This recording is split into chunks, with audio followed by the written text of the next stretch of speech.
Hi, I'm Jim, And I'm Kevin, and we are. the Signal Brothers. Hey, folks, welcome back to another live podcast with the Signal Brothers, unedited and unfiltered. And we're glad to have you here watch it in with us this evening. Hey, before we get started, just want to go through some of the things that we covered that are routine on these podcasts. First of all opinions expressed by Jim and Kevin are solely ours, and they don't represent any our employers or our families. Please do us a favor. If you like what you hear, follow us on Facebook and subscribe to us on YouTube. It's at the Signal Brothers for both social media platforms. We love to take questions related to the subject we're covering. So if you have a question, please type them in the chat, and we may not get to them right away. We try to monitor the chat the best we can to get to them, but we will get to them and we will answer them. Do you know somebody who has a story that should be on the podcast? That somebody may even be you. So do us a favor. If you have something that you want to discuss with us on the podcast, please reach out to Jim and I. We'd be happy to have you on here as a guest. Jim and I are tired of talking to each other, and we want to bring guests on, and we want to talk about a myriad of different subjects. So if you got something that you're passionate about, let us know. We'll get you on the podcast. Don't want to be on the podcast, but you got an idea for a podcast? Hey, put it in the chat. Let us know. Give us a subject you want us to cover, and we will cover it. Well, without any further ado, I'd like to bring on Craig Everett, who is a farmer's insurance agent and a small business owner. Welcome, Craig. Welcome, Craig. Welcome. Thank you. Glad to be here. Awesome. Great to have you. So, Craig, tell us a little bit about yourself, where you're from, some of your background. So I'm insurance agent, as you know, but I've actually only been doing the insurance for about 10 years. I'm technically a sales manager, trainer type person. And I decided to go into the insurance because of a friend of mine. He was dying of cancer and asked me to take over his agency. And that's how I got in the business. That's cool. Well, so how you like that? How long have you been doing it now? 10 years now. 10 years. All right. Good deal. Any quick advice for us, or do you know how can somebody else become an agent, or would you recommend it? I mean, seem like you're doing great. So you have to love dealing with people, number one, and I do. And it's a variety of people. And I'm talking about variety. Like I have some people come to my office, they'll sit down in front of my desk and they'll spend about 5 minutes talking about insurance and 45 minutes talking about the family, hobbies, and everything else. So you have to be able to be well-versed in the different things that they like. Well, that makes sense because, they're what are they insuring after all? Right. Exactly. Right? Yes. Yeah. That's awesome. So what are some of the things that can affect your premium costs and your coverage and that kind of thing? So, that depends a lot on credit rating, driving records, claim records, things like that. So, for example, is that if you have a really good credit score and you have a really clean driving record, then we can't be beat. You have bad driving record, bad credit score, well, don't come to me. I find that interesting, Jim, that your credit rating affects your insurance premium. Is that for all insurances your credit rating can impact? So you have a insurance score. Okay, so your insurance score is a combination between your credit score and your driving record, claim record, and so on and so forth. And so they combine all that together, and then that's where they come up with your price or your premium. And so the better some actuaries somewhere came up with this brilliant idea is that people with good credit scores file less claims. So you get better rates. Well, you think about it also, a lot of those plans are term and you can borrow against them and everything else. So I guess it kind of makes sense. Well, not, you can't do borrow really against your home and auto policies. You can against your life. Your life, okay. And then some of the life policies actually will actually pay you out. You can borrow against it and never have to pay it back.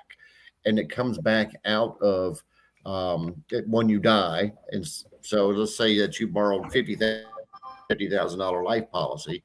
Well, your beneficiaries will only get $200,000 because the $50,000 pays back your loan. So that's actually beneficial to a lot of people, especially younger kids or younger people who are looking to buy a home. They need to borrow some extra money. Well, they can borrow against their life insurance that way, not affect their credit, never have to pay it back, and they can go buy their home. Yeah, and that's great until your kids think they're getting 500 grand when you pop off and they end up, what? I owe 250, huh?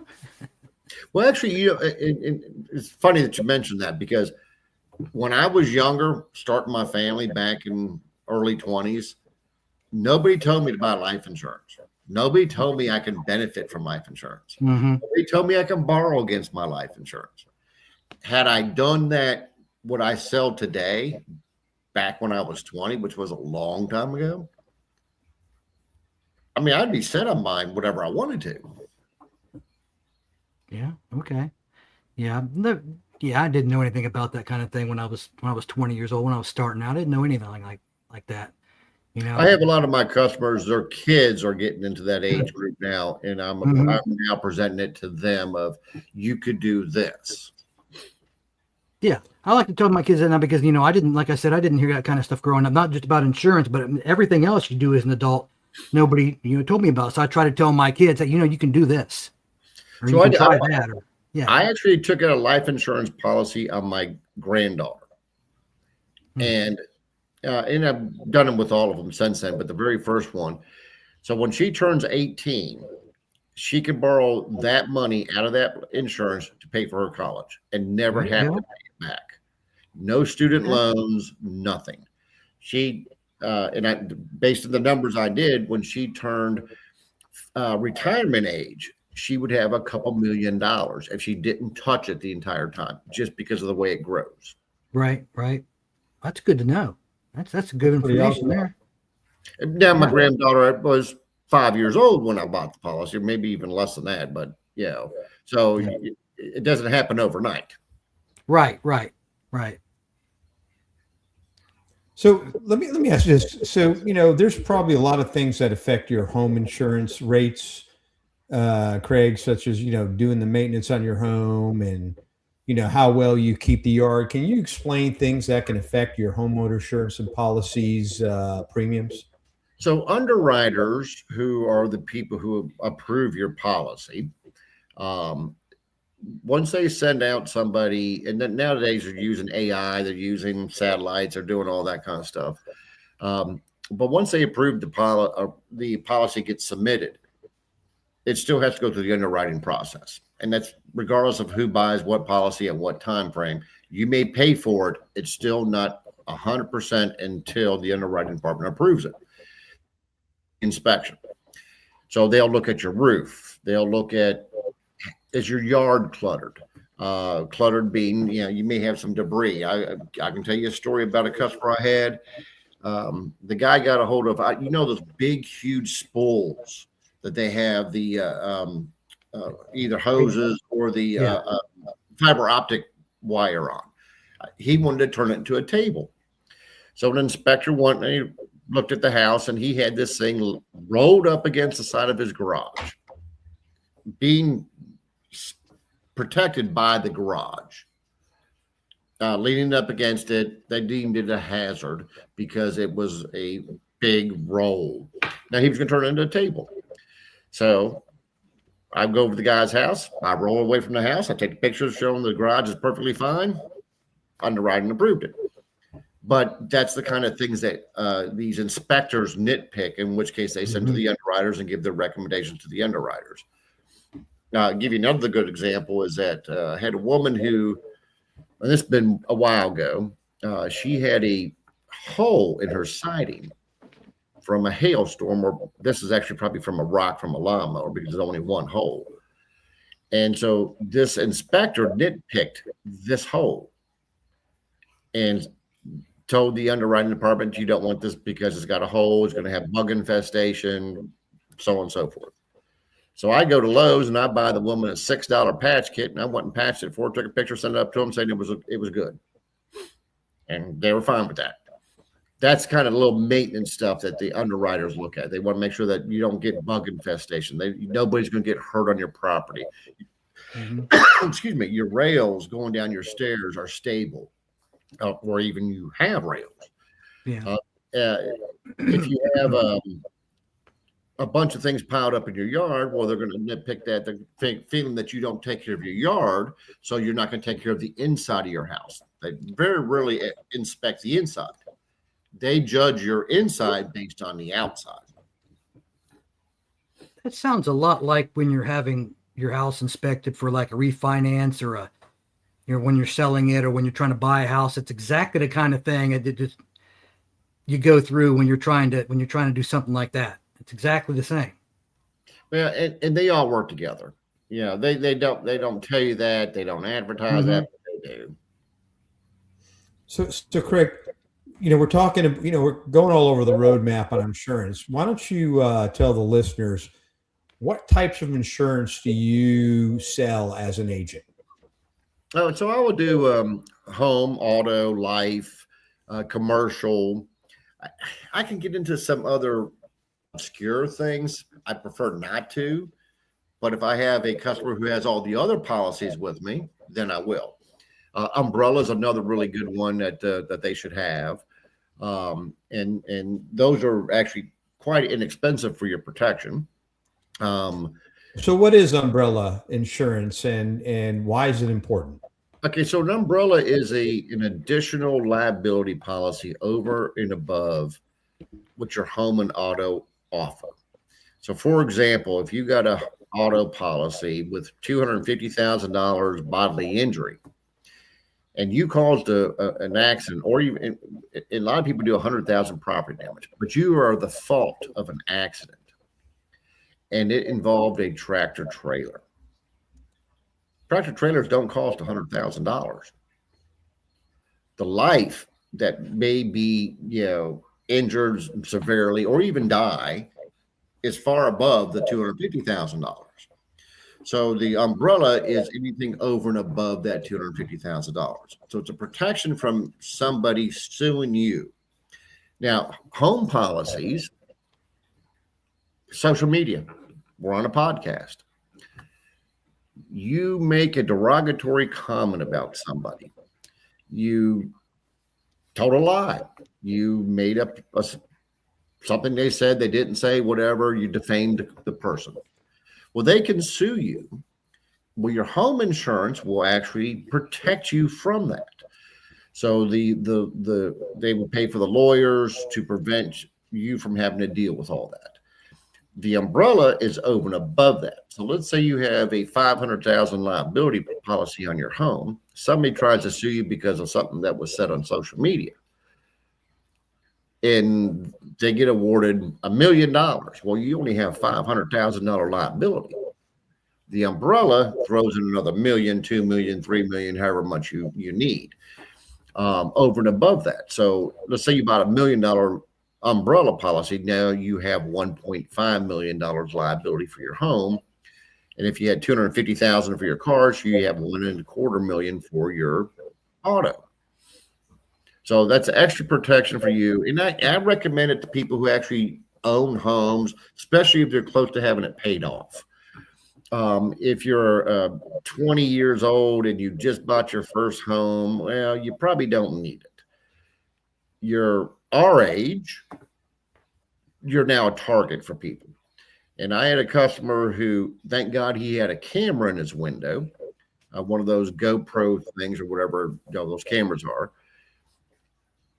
He had a group of people cut in front of him on Highway 66 here in Virginia, slammed on their brakes in front of him after they pulled in front of him, and he hit them. They all get out of the car holding their necks, they're in pain. And he pointed to his camera, and they all jumped back in the car and took off. I have a dash cam. I have a Yeah. dash cam in my car, just for Yeah. that reason. Because that's what they do. That's it's a scam, and they know the insurance companies are not going to take them to court. They're going to pay out just to make it go away, because that's the insurance companies don't want to be in the media of oh, these people got hurt and we denied the claim.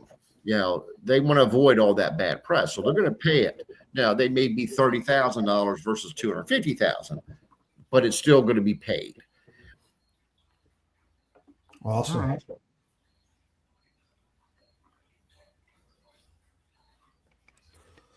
So the insurance industry, I'm sure it's not static. It's probably constantly changing, right? And how do you stay ahead of all these changes in the insurance industry? So back around COVID time, they were doing right after COVID, everybody started working from home. Everybody started doing all these other things. And insurance companies got to this whole point of, wow, we can actually go to more of an online presence. And so they started pushing away agents and directing customers to go online. Here's the problem with online agents or agencies or insurance companies. You're not talking to the same person every time. They have no clue who you are, what your community is about, nothing. They're not fighting for you. They're just out for the buck. And so the insurance companies were doing this because they didn't have to pay agents anymore. So that means that they can have increased their profit margins. So when they increase their profit margins, they're still paying the exact same amount of the claims. They're still taking in the same amount of money, but they're no longer paying the commissions to an agent. They realized that they started losing people because people started price shopping online. Well, they would jump from one carrier to the next. Well, I can tell you exactly what carriers you've been with and when you've been with them. So insurance agents don't like people who jump around. So all of a sudden now you have a negative connotation with insurance companies of, oh, you're a shopper, you're a jumper. So you're going to be with us for a year, then you can go to somebody else. So you're going to have a higher price this year because they know you're going to leave. Your claim response is going to be horrible. All of my customers, I tell them, don't call 800 number. Don't go online, file claim. You call me direct. Because if I'm involved, if the underwriter says X, I can say, no, it wasn't this. It was this. Because and I can tell you a story, and I won't tell you the insurance company I had to deal with. Customer pulled off the highway. He was on the off ramp of a highway, approaching the red light with his daughter in the back seat on the driver's side. A tractor trailer tire comes rolling up the hill and hits the side of his vehicle where his daughter was. Wow. The insurance company that he had at the time approved the claim, told him to go ahead and take it to the shop. Here's a rental car, so on and so forth. Got pictures. Police report was done. Police even chased down the tractor trailer who lost it. The field adjuster showed up to the body shop and says, no, we're going to deny this claim. You need to return your rental car immediately, and you now have $1,000 deductible. Well, the guy couldn't afford it. So guy calls me, so what am I supposed to do? So I called this company. I said, no, wait a minute here now. There's a police report showed it's a hit and run because it fell off a tractor trailer, hit the vehicle. He didn't hit this thing in the road. He was at a red light on an off ramp. And so after probably a week and a half of me dealing with this insurance company, I finally got them to approve to cover the guy's vehicle 100%. And So why did the adjuster deny the claim? Did they know why? There's a difference between hitting something in the road and something hitting you in the road. So if you hit something in the road, that's a collision. If something hits you, it's comprehensive coverage. It's two different coverages, two different deductibles. Most people have for their auto the norm today. $250 comprehensive coverage, $500 collision. Some people are going up to $1,000 to $1,500 because they want to bring the prices down. So if you had a $250 comprehensive deductible, $500 collision deductible, the adjuster turns around and says, well, that's a collision. You hit something. The field adjuster. The previous adjuster that took the claim said, oh, well, something hits you, that's comprehensive coverage. You only have to pay $200. And that's the difference, is based on how the accident happened. And so they turned it into a hit and run, and hit and run's automatically uninsured motorist coverage, which brings your deductible down to $200 in the state of Virginia. And you can get your rental car, your car fixed. Even if you had no full coverage on your car, uninsured motorist coverage would pay for you to get your car fixed. Interesting. Interesting. So I assume you have to go through like continuing education and learn a lot of this stuff. I mean, I don't think you just go through the thing. I'm sure you learn a lot from experience, right? You've been doing this for 10 years. You have a lot of experience. Oh, but I'm sure there's things in the industry that change regularly, and you got to do some continuous education to stay ahead of the ball game. Well, I'll give you an example that most people don't know about Virginia. I'm thinking it may have been last year, but possibly the year before, because I'm getting us. Prior to then, you didn't have to have insurance in the state of Virginia. You just had to pay a $500 fee to the uninsured motorist coverage, and that gave you 1 year of driving without insurance. Oh. They just changed the law a year or two ago. Now you have to have the insurance. You still have to pay for the uninsured motorist coverage, but with the DMV, if you just paid $500, you could drive your car for 1 year without having insurance on it. Now, you wouldn't have had full coverage, but the DMV would let you drive. That's crazy. Yeah. And they like I said, they just changed that law. I can't remember if it was a year ago, 2 years ago, but it's been within the past 2 years. Well, years ago, I was stationed in Alabama, and you didn't have to have insurance in Alabama either. I don't know if you have to today. I mean, that was a long time ago, but you didn't have to have insurance in Alabama when I was stationed there as a soldier back in the early 90s. See, I never had insurance at all on my car until I was stationed in Fort Benning, and I couldn't bring my car onto Fort Benning without having coverage. Right. So, and here's the thing with the state of Virginia, which most states actually are, the minimum liability levels on insurance policies that the state puts on it is $20,000 property damage. They just increased it to $50,000 bodily injury. Find me a brand new car less than 20 grand nowadays.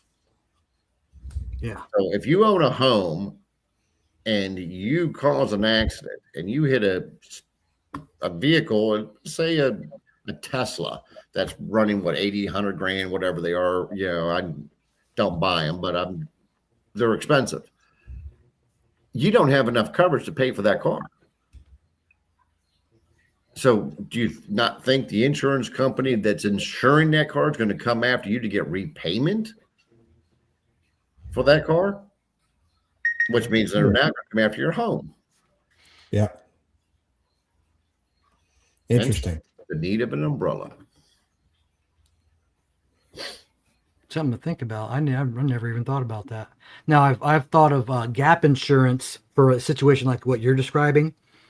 I got a $50,000 policy. See, I've got a $65,000 vehicle. I don't, but say I did, and the gap insurance would cover that difference because I'm not going to go out and be able to buy that same vehicle, for that $50,000. And a gap coverage would bridge that gap. That's not exactly how the gap works, but right concept. Gap insurance, when you go buy a brand new car at the car lot, they're going to try to sell you gap insurance. Car lots, gap insurance is putting it on your policy. With the gap insurance purposes is if you buy a $50,000 SUV or whatever, you drive it off the lot, 3 months later, you get an accident. Well, and the car's total. Well, the car's no longer worth the 50 you paid for. It's only worth 40 now because it depreciated that quick. Yeah, the moment you drive it off the lot. Correct. So that gap insurance is going to pay that. Insurance company says, okay, well, this car's blue book is 40,000 or NADA it's 40,000. So we're only paying you $40,000 for the car. Well, you still owe 10 grand on the car. The gap insurance pays that 10 grand that you still owe. Okay. But it's cheaper to do it through your car insurance versus the dealer insurance. Sure. So Craig, go ahead, Craig. Yeah. So another good point about the gap insurance with the car lot. Once you buy that gap insurance through the car lot in your contract, you're stuck with that gap insurance for the entire term that you have that loan. You do with your car insurance, your car value, what you owe on that car is now less than what you owe. So the value is higher than what you owe. You can drop the gap off your policy because now your car is going to be still covered. And so you're no longer paying for the gap insurance. Now, gap insurance for the insurance company is probably $20. Okay. So Craig, you're an insurance agent, but you're also a small business owner, Yes. right? So you own your own business, right? Yes.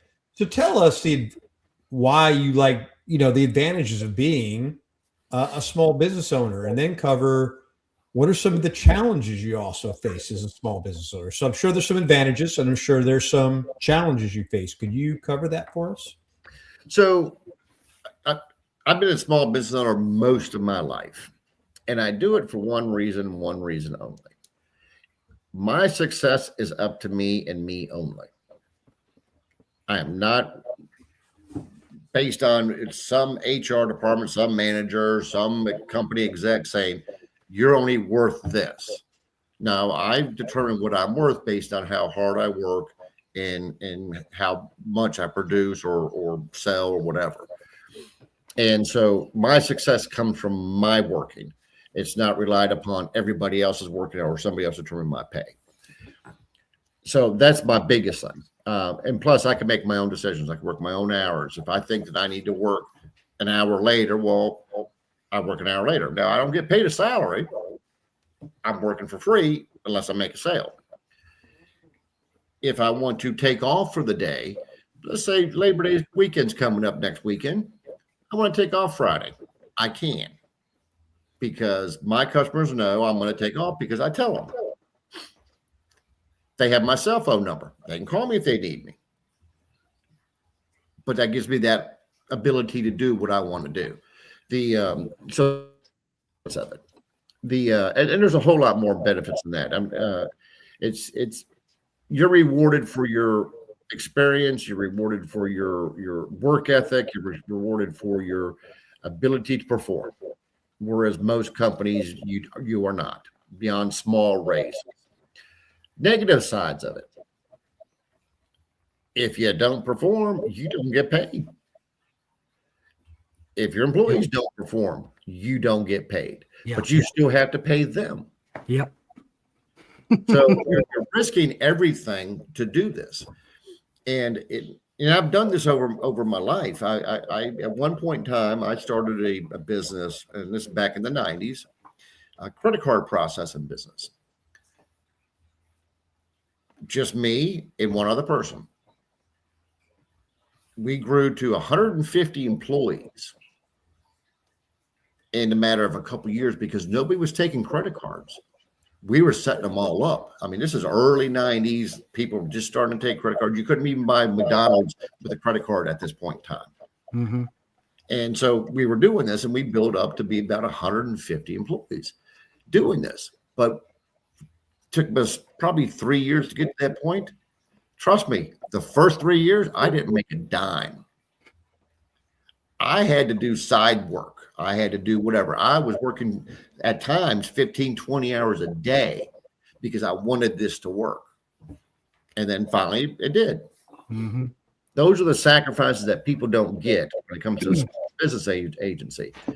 Well, I think it's in any business. When somebody's successful, Craig, in a business, people look at your success and they don't measure the hard work that you had to put in it, right, to get there, right? Well, that's sacrifices that you had to make. They don't understand that sacrifice. Yeah. They think that you stole the money or you did something crooked, whatever. They don't realize that you didn't take a paycheck for the first 3 years of your business. Yeah. Because My wife, I always wanted to own my own business. And then, I met my wife 16 years ago. She owned a business. Her and a friend of hers owned a nail salon, nail and hairs and all that good stuff. And I'd see the stuff she'd go through. I'd see, we go, she'd go to, we go meet somewhere and she had a car full of paper towels and supplies and everything. And I'm like, well, how much did you spend on this? And she's dropping it off there. And then after a few years of that, she ended up selling it to one of the ladies that rented a booth from her. And my wife went ahead and kind of traded around. Now she did rents a booth from that lady. So my wife does the same job in the same place, rents the booth, does not have any overhead. She makes a lot more money. I'm like, so okay, I don't want to be a business owner. So I just want to jump in here because we got so into your conversation with you, Craig. We had a lot of comments in the chat and we weren't addressing them. So first of all, Traveling with Taryn, I believe I said that right, is on watching. And she said, that she had to jump on here to see her favorite insurance agent. And Kay Robinson said, nice interview. I'm learning a lot. Thanks, Craig. And Taryn says, Craig is very knowledgeable. I'm learning a lot too. And Taryn also said, yes, as a business owner, you never clock out. So I just want to acknowledge the comments. I think it's so important when people are putting comments in the chat that we acknowledge that we are reading them. Mm-hmm. But I was so entranced in your conversation, Craig, I forgot to watch the comments. So. I saw a couple of them. I made a comment. I saw them coming in. I looked up and there were 3 or 4 of them. I'm like, whoa, where'd that come from?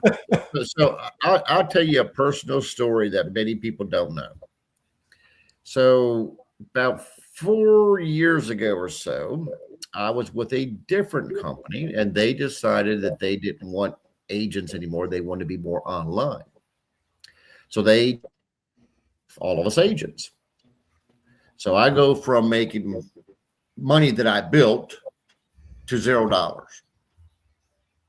So over the past 4 years, I've had to work long hours to rebuild everything that I had prior. Now, luckily enough for me, is that most of my customers came with me because I like dealing with me. It just takes a while to transfer them all over and move them all over. But it was like building a whole new business again. And my wife will tell you, it was rough for several years, because, pinched every penny, whatever we didn't need, we didn't buy. Mm-hmm. So that's what people don't get about small business owners is that they may have, I don't know, let's say a boat or fancy car or whatever. They didn't used to always have that. That's the reward that they receive after years of sacrifice. Absolutely. That's the part that when people are successful that a lot of people miss. Craig. Yeah. Well, awesome. Craig, this is the part where we transition into topics of we do go into current events right now. Feel free to jump in as much as you want. We're going to cover a bunch of topics that we've pre-selected that are fairly recent. A lot of these things are fairly recent, and we'll go around the horn.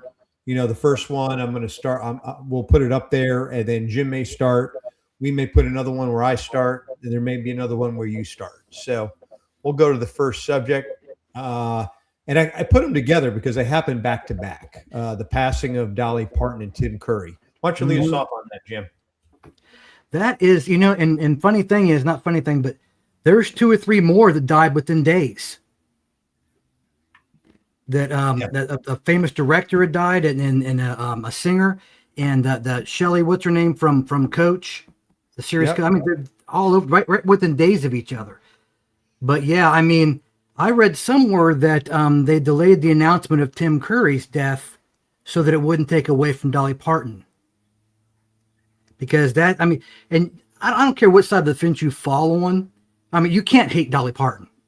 I mean, come on. I mean, she's I've seen interviews with her in the past, and they've been replaying them here again recently, where she would actively avoid and deny answering questions about any political thoughts or opinions, because she's like, I don't want to answer that. I don't want to alienate my, my fan base, my people. That's not what I'm about. And I mean, she's did more than that. I mean, she was a great humanitarian. She that program that she has for the books, giving the books to kids, that they're going to continue that. That's got enough money to continue for a while. Yeah. And I mean, she's just an all around. I mean, like I said, you can't hate on Dolly Parton. And then Tim Curry. I mean, what can you even say? He's had some legendary characters, man. He's had some legendary characters, and he's just there. There's nobody like him. And for people that don't know, he started his career as a singer, which is how he got on Rocky Horror. But he started his career as a singer, and it's he did the clown and It. He did the Big Horn Demon and Was It Legend with Tom Cruise, and of course Dr. Frankenfurter in the Rocky Horror Picture Show. I mean, there's things you just can't. Yeah, that's a lot of stuff going on there. It's going to be a big loss for a while. Home Alone. Yes, Home Alone too. Yes, that bellhop. He always just had the over the top and the eyes and the yeah. Craig, how about you? Here's my thing about Dolly. Okay, so she's a wonderful woman, great woman. The things that she's done for people over the years has been phenomenal. Mm-hmm. They knew it was coming because she pre-recorded a song. Yep, I saw that. I don't know who the gentleman was, related to her somehow or another. I don't know. Pre-recorded the statement about her death. Wow. So they knew that something was wrong with her back when she quit. She had to stop a few things back a couple months back. Yeah, she was supposed to be doing some shows in Vegas. I haven't heard the song yet, but I'm assuming the song is a uniting type song because that's I read that it's supposed to be opened on her 100th birthday, January 19th, whatever year that is. 2040. 2040. Oh, wow. I didn't know that. Yeah. Yeah. But she was a character. Yeah. I read another story of hers where she went in one day to do a show on something. I can't remember what show it was, many years ago. And she gathered everybody around. She said, okay, here they are. Now let's get to work. Because that was her big thing. That's what everybody talked about. Back when I was a kid, that's all they talked about was, how endowed she was. And so she's just, now we're done with that. Let's go on with life. And just many other, yeah. She was a class act. She was a class act, right? 100%. She didn't get wrapped up in all the nonsense. She focused on music. She focused on helping people. And she was a class act all the way to the end. So she'll be, and then Tim Curry was a unique guy that delivered a unique style, right? Mm-hmm. That I don't think anybody's going to match. Nope. All right. They say the on to the next subject. Life starts taking away more than it gives. Yep. So the flooding in Nepal. I'll get us started on that. I watched some videos of that today online. Mm-hmm. That was a biblical event. I don't think we've had an event like that since the earthquake and tsunamis back, I think, was 2004. I think the last time we had something significant like that. I mean, it's just unbelievable, right? When you watch 65-foot surge of water rushing down the mountain, right? And thousands of people unaccounted for. I just was blown away. Mm-hmm. I agree 100%. The entire video is heartbreaking. I've seen quite a few of them. I've seen people trying to run from it. And of course, you're not going to outrun it. Whatever warning they didn't have enough of to get out of the way, or didn't expect it to be as bad as it was. And it's extremely heartbreaking. Yeah. And people just don't understand how much force is behind that much water. I mean, it comes fast and it's wiped everything out before you even know it. But there's 65 Americans missing in that too, among the what 1,400, 1,600 or whatever, 1,400 missing in Nepal and in Tibet. And that's just the rest. 360 people dead. That's what they know. Yeah, that's just what they know. Yeah. I mean, And I suspect there's going to be so much mud. I mean, what happened was, you saw that, right? A glacier literally fell off the side of a mountain into a lake to Yeah, they're talking create. about an earthquake. I don't know if if there was an earthquake or if the glacier No. was the earthquake.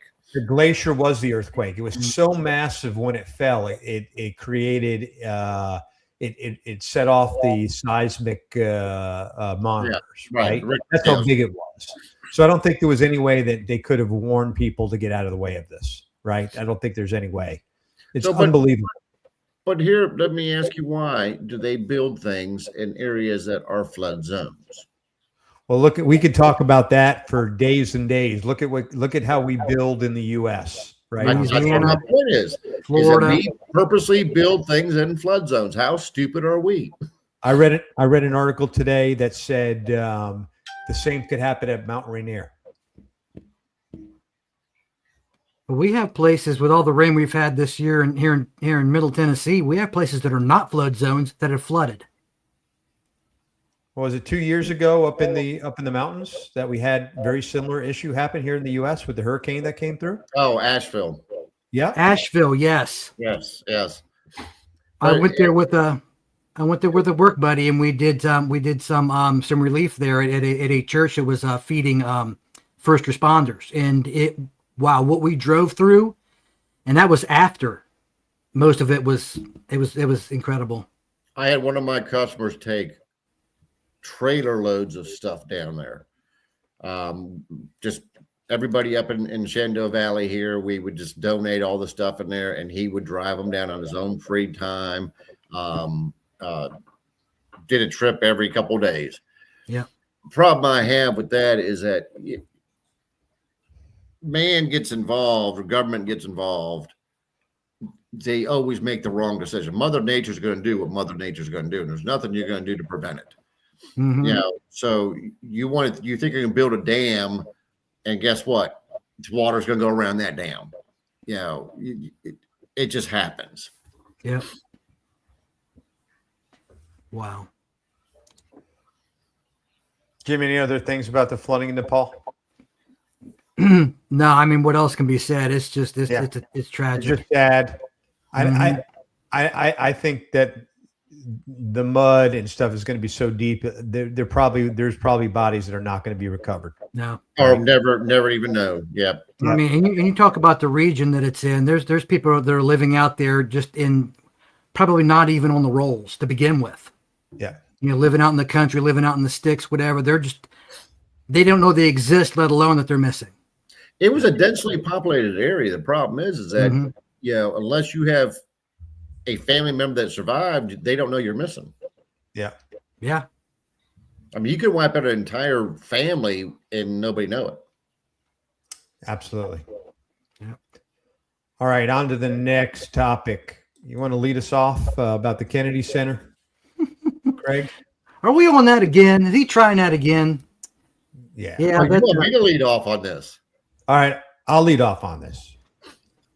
So, you know, I don't know if for those that are not tracking, he still wants to, President Trump still wants to do the renovations on the Kennedy Center. And so he wants his name put back on there and saying that he was responsible, it's the Kennedy Center with renovations and stuff done on behalf of President Trump. Well, of course, people are in an uproar, and basically, I forget which department of the federal government said basically if they're not allowed to renovate, they're talking about tearing the thing down. And so very selfish, right? Very selfish. The Kennedy Center's there for the performing arts for folks, right? We shouldn't have to worry about putting Trump's name on the damn building, right? Let's just go ahead and get the thing renovated and keep this thing running, right? Mm-hmm. And stop the nonsense. All right. So here's my opinion on the matter. All right. Trump doesn't need to have his name on the building. I get that. I'm 100%. But I have seen pictures of the conditions of just the support of the building itself. It needs to have renovations. It 100%. needs to be updated. Yeah. 100%. Even the Commerce Secretary says that. Yeah, I mean it's either going to fall down on everybody or you're going to have to Mhm. fix it. Okay, and Yep. that's the choice. Forget about what Trump believes or what Trump wants or anything. This has nothing to do with Trump anymore. Everybody just takes Trump and they want to run opposite of whatever he says. The Absolutely. point is that if you got a building that's collapsing, do you want to have a situation where people are buried underneath the rubble because a storm came through or whatnot, or do you want to fix it or tear it down? Now, I can care less what they do with it. I've never been there, but I've seen pictures of the conditioning of the building, and it needs to get fixed. Mhm. Agreed. Yeah. Well, this is just, but the whole thing about putting his damn name on there, that's just his pure narcissism, right? Yeah, 100%. I get We, that. we've talked about this before. It absolutely is arrogance, narcissism. I love me more. I love me more than everybody else. I'm better than everybody else. Here's the problem with that. And they claim that the board decided to do that. Yeah. Now, who do you think put the board in place? Oh, we know. Come on. We know who's, come on, puppet strings. Yes. But let me ask you this. Let's back this up a few years. Say Obama decided to do this and wanted his name on it. I bet we wouldn't have anywhere near the controversy. Oh, but I would think we would. have a problem with it. It's the Kennedy Center. Yeah, it's Kennedy Center. But what I'm saying is, like you said a minute ago, they're just going to go against whatever he wants. I mean, I don't think his name should be on it. Well, the media itself would not even bring it up if it turned into the Obama Kennedy Center or whatever name they decide to put on there. The media would never ever have talked about it other than without praise. Yeah, exactly. Because, they choose their favorites. yes. And we already know that Trump is a narcissistic because you got Trump Tower, you got Trump this, you got Trump golf course, you got Trump that. Yeah, his name's on everything. Come on now. Yeah, get used to it because we've touched on this. We've touched on this subject several times. We know exactly who he is. We know who he is. I mean, I'm surprised we don't have a Trump phone and a Trump car and all these other things out there. We got the Trump accounts. Oh yeah, but those are actually pretty good though. Yeah. All right. Could have named something better, but on to the next one. The WNBA transgender controversy. I'm blown away. At the nonsense, to be honest with you, because Caitlin Clark and coming to the league, and now players are getting paid what they ought to be paid, right? People are watching the games. I have no idea why we're getting wrapped up in all this controversy. I just laugh at it. Me personally, I'm not emotionally tied to it. I don't watch basketball in the first place. I might watch in the NBA. I might watch the finals, right? The NBA finals, but that's about it. But I mean, this is making the news every day, and it's just unbelievable. It is, and the thing, it's not. It's more than just transgender as well. It's racial bias as well.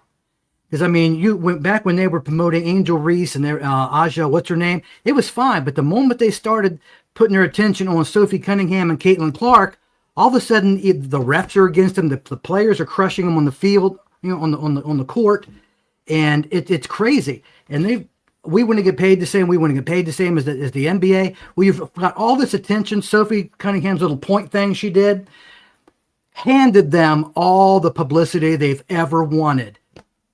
But they don't. All they're doing is complaining about it. And the woman, the commissioner. I read an article this morning that the Fever just had the biggest audience since the 90s because of Caitlin Clark. Yeah.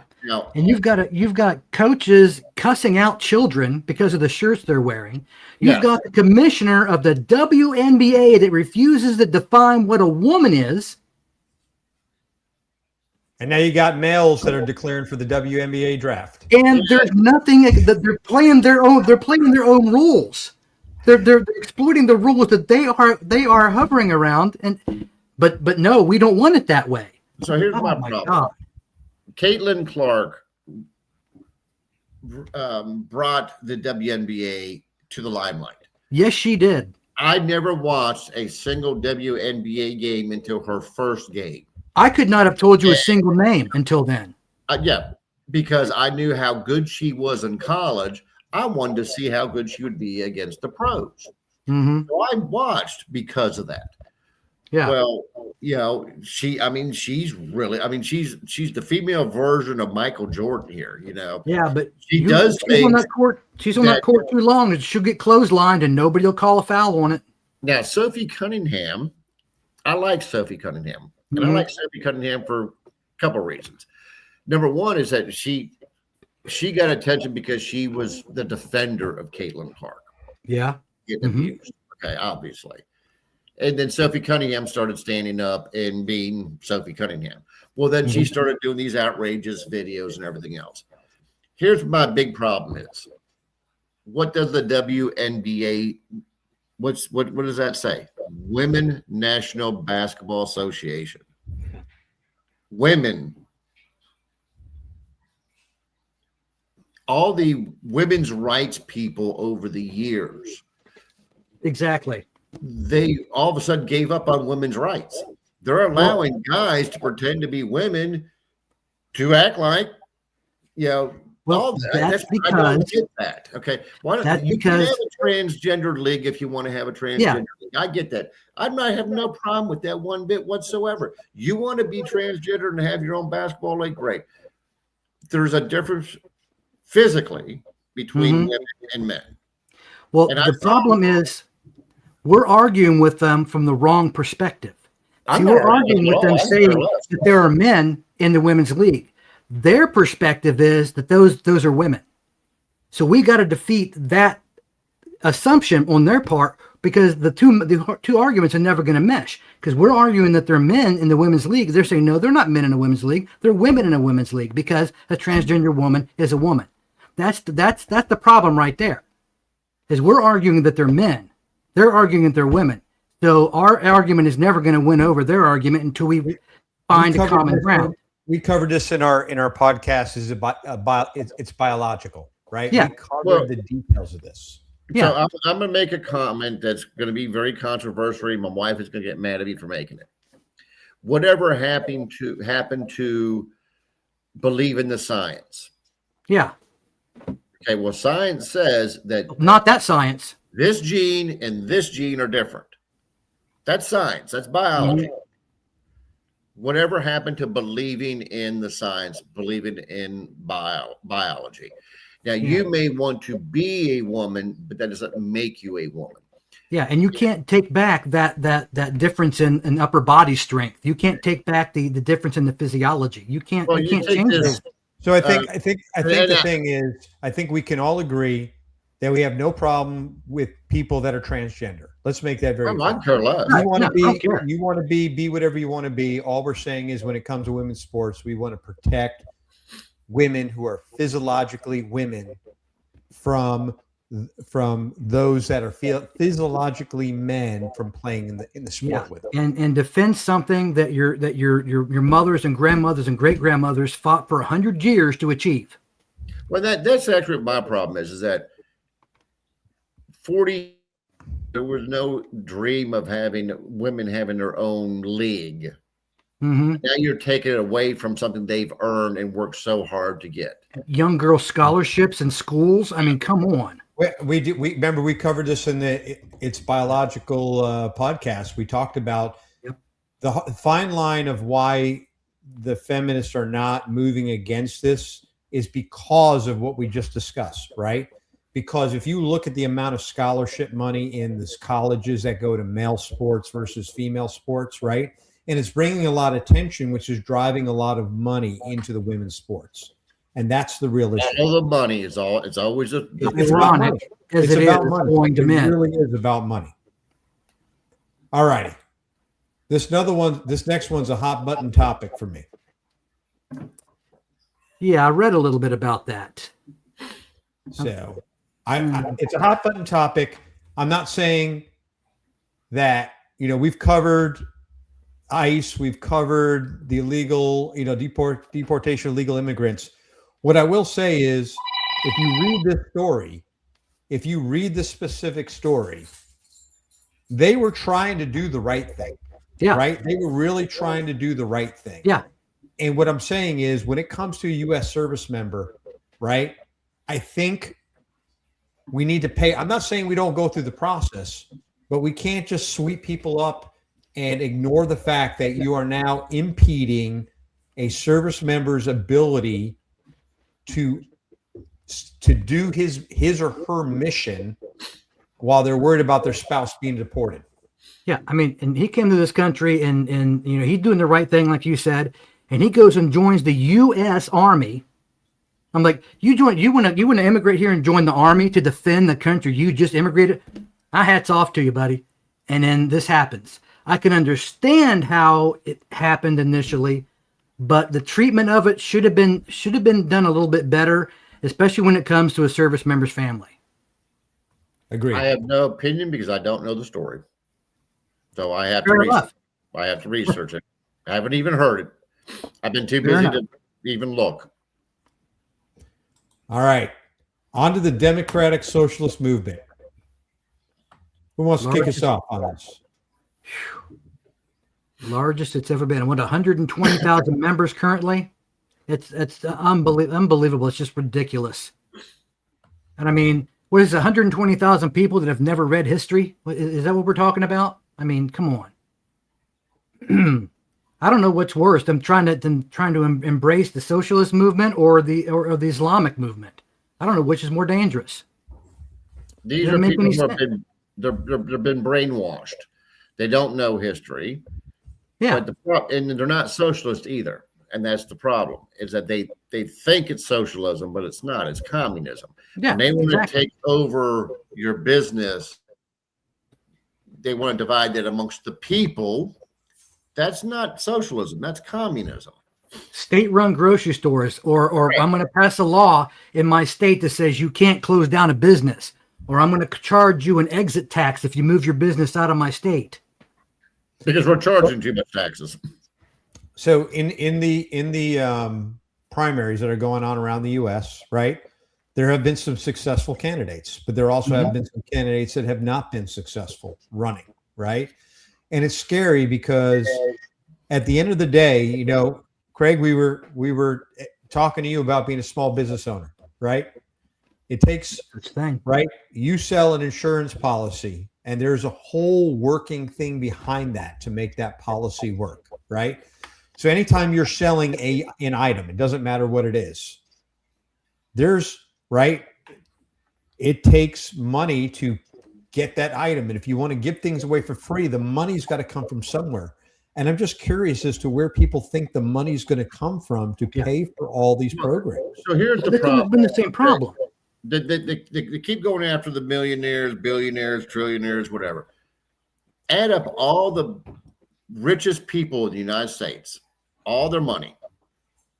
It's not enough to pay for all the services they want to give away for free. Mm-hmm. Now they have to come after the middle class, because communism is made to be equal except the leaders. Yeah. So take this one guy, I can't think of his name, up in the north, at Hassan Piker buddy that's running. Yeah, Hassan Piker. Yeah, but it's not Piker. But actually, even look at Piker. Look how much money he's got. He believes in capitalism, doesn't he? Because he's making money, isn't he? But he believes in capitalism. But he preaches something completely opposite. Mm-hmm. Yeah, because he wouldn't be making a dime if he truly believed what he preaches. Yeah, Bernie Sanders. And you take this. Well, that's a whole nother story, Bernie Sanders. Because guess what? 2016, when he was winning the Democrat primary, he had no money. Guess what? Now he has how many houses? Mm-hmm. Yeah. So whatever guy that was running for Senate up there, El Sayed. yes, that's it. Yes. Yeah. They got a home in what foreign country now? That's multi. Yes. How big? How much millions of dollars do they have? His wife's a doctor, and he claims to be a doctor who's never worked on anybody. But needless to say, is that they believe in capitalism. They got money. You're not allowed to have it. They are, because they're going to be the leader. Yeah. Well, think of it like this: AOC, because she preaches socialism as well, but she is the perfect example of how it would not work. Because if you're in a socialist or communist, country, could you go from a lowly server to being a part of the government? No. No, you could not do that. So she's defeating her own purpose. But she's a great example, though, because it's never going to work. So every system has problems, right? And there's problems with the capitalistic, the way we operate today. But if they think doing socialism or communism is going to fix those problems, they are so out of whack and so misaligned and so misinformed. And look at Russia, look at Italy, right? Cuba. Look at those countries, Romania. We can go on and on and on. Here's the problem with capitalism. The government's involved. 100%. Capitalism is supply and demand. Okay. Mm-hmm. So take the housing prices right now. You have an influx of people coming into this country. What is that going to do your housing prices? What's that going to do your food prices? What's that going to do all your pricing? Because you now have more people wanting the same thing. That's the problem with capitalism, is the government got involved. If you leave it up to competition, people are going to buy the cheaper product, because that's you got two products that are exactly the same, and one selling it for $10 cheaper. They're going to buy the $10 cheaper one. Sure. Yeah. Supply and demand. So I just tell people, I think people need to go back and read history. Yes, right. 100%. And need to get involved. We don't have to go back very far. Go back to World War II and look at the rise of socialism and communism and understand what you're asking for. We could look at modern day examples. What was it? 10 years ago, Venezuela was a number 2 economy in the world, and now they're broke. Jim, I was going to use the same example. Venezuela is making a turn now because of new leadership, but they couldn't get toilet paper 2-3 years ago. They couldn't afford it. They were one of the strongest economies on the planet, and then boom, they're nothing. We got 3 more topics to get through, so let's move through these so we can close out. About Meta's $17.1 billion settlement for children's addiction to social media. Yeah, I read a little bit on that after you mentioned it. It's the whole child safety thing as well. I mean, not just their addiction, but but a lot of it also referred back to children having an account and lying about their age as well. It's like, how are you supposed to prove or disprove that? That's a parental thing. That's a parental control thing. But I think absolutely. Yeah, I agree. I think there has to be better controls to protect children on the internet. Mm-hmm. Okay, so they didn't care whether you were 13 or not. You said you were. They were okay with it because took you at your word. But here's my problem. Social media, I've always said, is going to be the downfall of society. Back when we were growing up, we interacted with each other face to face, phone call, whatever we had to do. We didn't text each other. We didn't post our meal for the day or whatever else they always do. Okay, so do I think Meta is responsible? Yes. Do I think the parents are responsible? Yes. So now, whether Meta, I think Meta purposely did things wrong. I think they purposely mess with the algorithms. They do it all the time. And 100%, I think they should be held accountable for what they've done. But parents need to take a look at themselves. They allowed their kids to do this stuff. But that's just it. It's always somebody else's problem. There's no accountability. There's no personal accountability. Correct. And it goes back to I'm thinking the same thing. You remember 80s or whatever, 80s or 90s, when people were trying to sue the tobacco companies for people getting sick from cigarettes. I'm like, you had the choice to buy them or not. They didn't force you. It's so how much responsibility does a company actually hold? When they tried to sue the I can't remember the gun manufacturer, which one they tried to sue, but one of the gun companies. Oh, Smith & Wesson. Thank you. They tried to sue them for violence and injuries and stuff. It's like, at what point do you have your own account? My kid got a hold of my gun. It sounds like a parenting problem to me, like you said, and it's like when social media was first coming up, my kids were still young. And my ex-wife and I were already divorced, and they'd come over and I had a computer set up. I watched their time, and send them home, and they tell me about stuff they do later, or I'd see them online or whatever. And I got together with my ex-wife, and I'm like, look, you need to, and she was not very computer savvy at the time. She is more so now. I'm like, you need to watch what they're doing online. You need to watch more. You need to, because she was unaware, and so they, I know my kids now watch their kids online, how much they do, but there is, again, like you said, there is a parental factor. But again, so there's an app called Life 360, right? And I'm promoting Life 360. Not, I don't use it. My kids are grown up, right? But here's the deal. You load that on your kid's phone, you know everything your kids are doing, and you can control what they're doing on their phone. And I think we're at a point today in life where you need an app like Life 360 on the phone so you know what your kids are involved in. Or something like Meta does. Say if you create an account and you're 13, you have a time limit automatically that you can log in for a day. But if you have Life 360, if your kid lies and says they're 17 on the darn and creates an account, you'll know it, right? So I'm not familiar with that. I'm not either. I can tell you that, and I'm going to use my youngest daughter for example.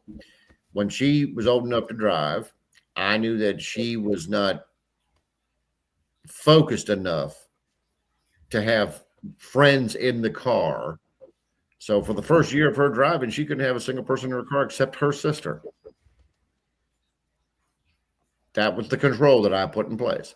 And that's what parents need to do. They need to put controls.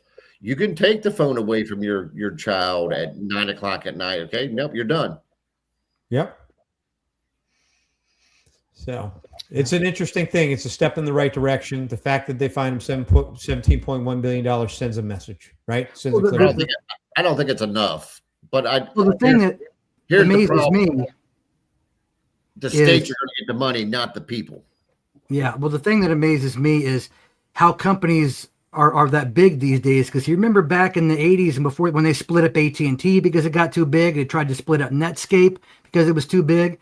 And they're not even trying that now. The fact that a company can cover a $17 billion settlement, to me, says the company's too doggone big. Well, yeah, Instagram, all that kind of stuff they have. All right. Two more subjects. Second to last, Lindsay Clancy. Go ahead, Jim. Kick us off. I am blown away with the fact that more than that she just did that, but she premeditated it. She planned it. She did all that. But what really blows me away, probably more than that, are the number of women that are defending her, the amount of money they have raised, the ferocity with which they are defending this woman. It's unbelievable. It's just, I cannot believe any woman would defend somebody that would kill their children like that.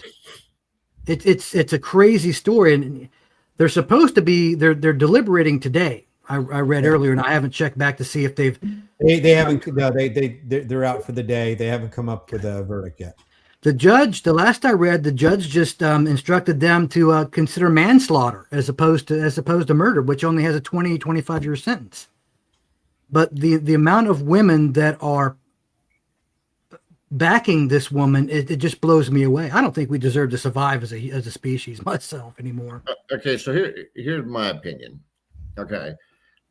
Number one, I don't understand what women go through with postpartum depression and all that kind of stuff. Not my department. Yeah. Okay. There's something, why you would defend her, I don't know. She's admitted to doing it. Okay. Now, reasoning behind it's irrelevant. If she's insane, then she needs to be locked up in this asylum. If she, murdered him purposely, needs to be locked up. But here's a conspiracy theory for you. She kept having a man's voice. What if her husband in the house? See, they brought that up too, but what if he was really behind it? I just made that up. I figured, why not? Well, everybody's saying that the man really did it. The husband really did it. But, here's the thing, and you could use this, for anything, is that, this guy killed some people. Well, he was raised in a rough home and he was abusing it. Yeah, so was all the other people. They don't go murdering people. How many women? She's not the only woman to ever have postpartum depression. Jim, we didn't sit through the whole darn trial. I know. We don't know all the circumstances, right? I'm not condoning what you did. Please don't get me wrong. I'm not supporting her. What I am saying is there may be mitigating circumstances that she was not mentally well, right? And the jury's going to come up with a verdict, and that'll move forward, whatever that ends up being. Possible, yes, but you do not. Psychosis was claimed. You are not psychotic if you take the time to plan it around another person's schedule so you can do that when they're not there. I mean, she planned it. Well, one of many issues of injustices that go on in the world. Well, anybody who would kill their own kids got a problem anyway, so they need to be locked up, whether it's a insane asylum or whatever. You know, Have you read the stories about how many men are having a problem with their fiance or wife or girlfriend that say they support her? I've been reading that there have been marriages that have been canceled or wedding plans that have been canceled. There have been breakups because of it. That's wow. All right, on to the last thing. Lake America. Gulf of America, now Lake America. So again, I think we covered that when we covered the Kennedy Center. Right? I don't get the purpose of this. I don't understand. He's poking the bear. This is what a 5-year-old does. No. This is a 5-year-old thing. no, this is you're not going to 100%. cooperate? We're going to rename the Lake Ontario to Lake America. There you go. Let me This flick is them. 100% Trump fashion trolling to get reaction. Yeah, Okay, exactly. it's not truly He's poking the good. bear. Now, I do like the Gulf of America thing. I do agree with that one I because like that. it's out. But this one, more of it this touches is us petty. than it does them. Okay, I agree. This is petty. but this is a game. That's all it is. But it's a This is waste of messing time with and a them. waste of effort and detracts from the things we need to focus on. This is 100% messing. That's all it is. It's baloney. Well, no, I don't think it's right. It's never going to stay. It's none of that kind of stuff. The problem is that it's 100% trolling. This is his way of for the most unbelievable BS and settles for less. That's all this is. This is a game. So we do something great, right? We had the Freedom 250 race, last weekend? And then we go do something stupid like this, right? We make ourselves look stupid. I hate to say it, but we look stupid when we do things like this. I don't think we look stupid, just Trump looks stupid. Yes, I agree. But, Yeah, guilty by That's association. America, so. Guilty by association. exactly what that is. It's like a mini temper tantrum.